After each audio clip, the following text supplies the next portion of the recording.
Are you sitting at home, starting your garden like you always do, but now that we're in lockdown, thinking to yourself, I could probably start some more seeds?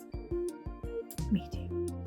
But I don't have any more space on my seed mat, and also buying a seed mat right now, after everyone went and bought their seeds, there's no seed mats to be found. So that's cool. Today I'm going to show you how I like to save space on my heat mat and start enough plants that I can sell some of them to make up for the cost of the obscene amount of seeds and, other gardening related expenses that I have. So let's get started. Okay, what we're going to need for this project is seed starting soil, a collection of shallow containers, just whatever you have laying around your house that you probably could throw away but you're hanging on to for things like this. So seed starting mix, shallow containers, and tomato seeds. This doesn't work with everything. It works with tomatoes, it works with like ground cherries, tomatillos, they're all kind of similar. This does not work for peppers. Don't try it. It definitely doesn't work for cucumbers or anything that doesn't like the roots to be messed with. But tomatoes, it works awesome. And the best part about that is everyone loves tomatoes. So they're easy to get rid of. Even people that don't have a garden, they'll still put a tomato plant like on their back patio. So I just take this container. This is, I don't know what this was, probably like lunch meat, frozen meat. I don't know. Anyways, scissors, and we're gonna poke some drainage holes. I don't do too many, but if you haven't done this before and you're not sure how to gauge water needs, put a lot of drainage holes, because the quickest way to kill a seedling is too much water. Ask me how I know. But the good news, a few years later, I think I finally figured it out. All right, anyways, so holes. Then we're gonna take seed starting mix, and you do want seed starting mix. You do not want potting soil, raised bed soil, houseplant soil, anything like that. Just seed starting mix.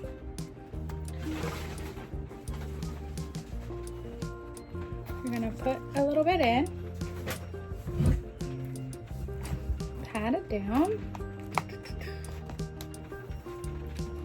and add some water. I'm gonna put, that's not gonna work. I'll be right back.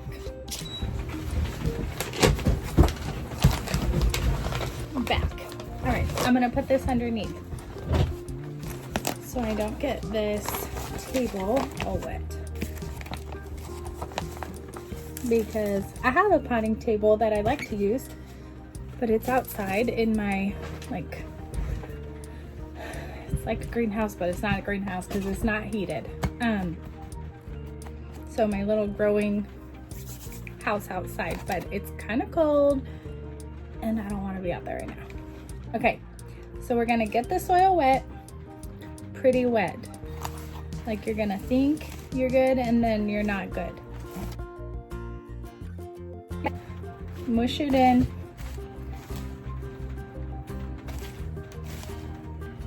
That's not enough. Keep going.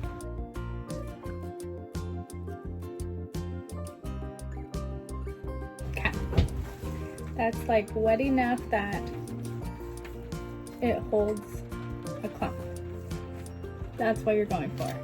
Clump consistency. So now I'm gonna flatten it down a little bit, not like super stiff, but we do want it kind of flat.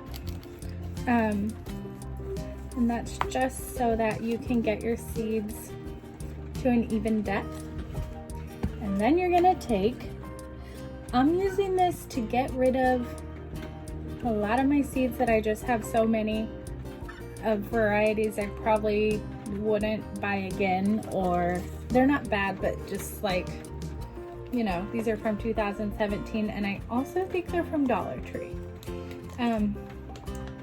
I've been going like using more organic seeds, and so I still have a ton of non-organic seeds that I just have hanging out. So I might as well get rid of them. I'm sure there will be plenty of people looking for plants this spring especially, so I shouldn't have any problem getting rid of these. Okay, so large red cherry. I'm gonna remember that, guys. I am not gonna forget. I'm not gonna forget. And we're just gonna sprinkle them around.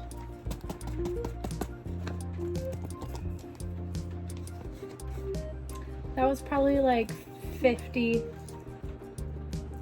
seeds at least.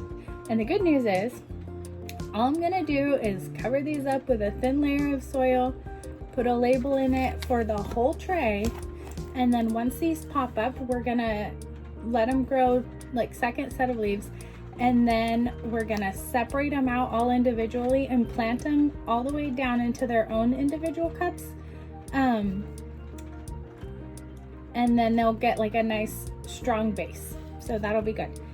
So next, we're gonna get a light layer of seed starting soil. Don't use potting soil.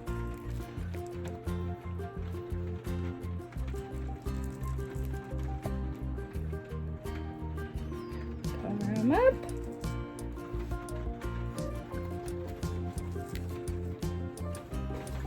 Okay, that was probably like, I don't know, 1/4 of an inch. It might be a little deeper than ideal, but you know, it's okay. If they don't all come up, there's still plenty. It'll be fine. This is not a specific type of project. So we're gonna water them in now.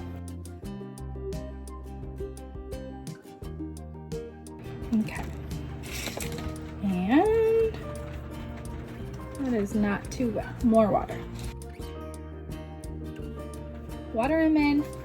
Don't forget to label, guys. Don't forget to label. Anyways, okay, water them in, stick them in the grow light, and then these are gonna pop up. Once you separate them out individually, their tomatoes are really good at growing more roots. They actually have these little hairs on the stems, then the little hairs can turn into roots. So you just plant them deeper every time you transplant them up, and then now you've got 50 seeds in a little tiny container, and you could probably get 1,000 seeds on one heat mat this way. Let me know if this works for you. I'll give you guys an update probably in 2 weeks and show you how it's going.